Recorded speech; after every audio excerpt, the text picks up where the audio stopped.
خلاص كده الحمد لله، صفرنا تيفا وطمنا عليه وارتاح في المكان اللي هو فيه.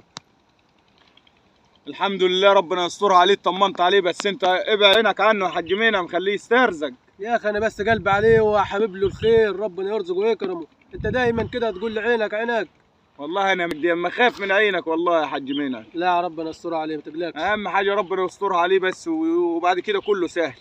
ان شاء الله. احنا عايزين منه ايه غير ان هو يامن مستقبله هو ويشوف مصالح. ايوه. كام يوم كل ما امشي واحد يقابلني ويقول لي عايز اصفر ابني زي ابنك تيفا، عايز اصفر ابني زي ابنك تيفا. هو في ايه؟ وماله يا حاج بكر ما يسافر ويشوفوا مصالحهم برضه. المشكله يا حاج منعم، الناس لما تسالك عن حد زي كده صفرته، مش اما يسالك عايز يستفسر عن اخباره واحواله، ده اما يسالك عايز يسالك ويقول لك اما ياخد كام، اما يقبض كام، اما ياكل ايه، واما يشرب ايه. لو كل واحد يخليه في حاله مش وحش. ويا رب يا رب يرزق الناس كلها. وانت اللي يجي لك وعايز يسافر زي ابنك، صفر يا اخي، اعمل خير في الناس. وماله يا عم، انا هدل الناس على الطريق اللي وصل بيه، وبعد كده ربنا يرزق الناس كلها. ايوه. تتافل يا ابويا حد بكري.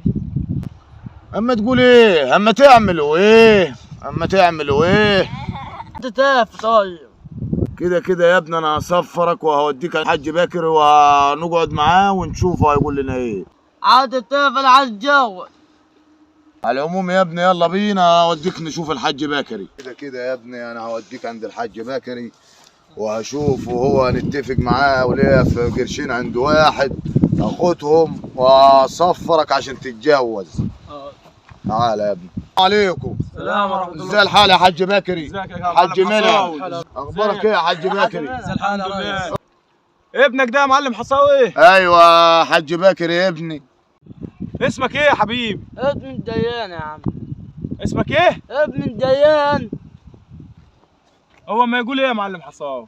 اما يقول لا ده اسمه زيان يا حاج بكري، زيان. ابن حد الديان. اسمك ايه؟ محد الديان. وخير يا معلم حصاوي، اتفضل. والله يا حاج بكر انا سمعت ان انت صفرت ابنك، قلت اروح للحاج بكر واصفر الواد عشان يتجوز. عاد تتافل عاد تتجوز. ترجم ما يقول ايه؟ اما يقول لك عايز اسافر عشان اتجوز يا حاج بكري. عايز يتجوز؟ ايوه عايز يتجوز. انا بقول لك عاد تتافل عاد تتجوز. هي ايه حكايه الشباب اللي تصارت عايزه تسافر عشان تتجوز؟ بس لسه صغير يا معلم حصاوي ده على السفر. العيال لما تكبر وقال لك لو كبر ابنك خويه حاج بكري عايز يصفر.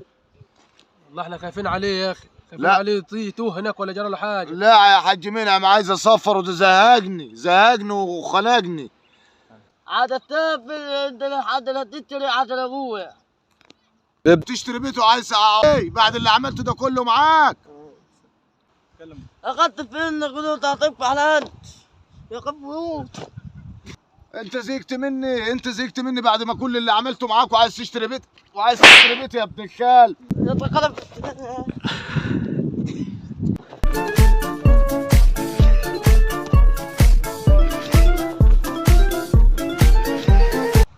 هما كانوا ما يقولوا ايه لبعض؟ انا عارف ما ترجموا ايه مع بعض. دي لغتهم ايه دي؟ ده مين فارسيه ولا مش عارف؟ ده هيروغراف اللغه بتاعتهم دي. والله ما عارف، انا مره واحده لقيتهم قاموا جري وانا ما فهمتش هم ايه اللي حصل بينهم. ولا فهمنا اي حاجه، هم دقوا ليه وجروا على بعض ليه؟ يلا يا عم نروح. يلا ده شغل مجانين يا عم. يلا.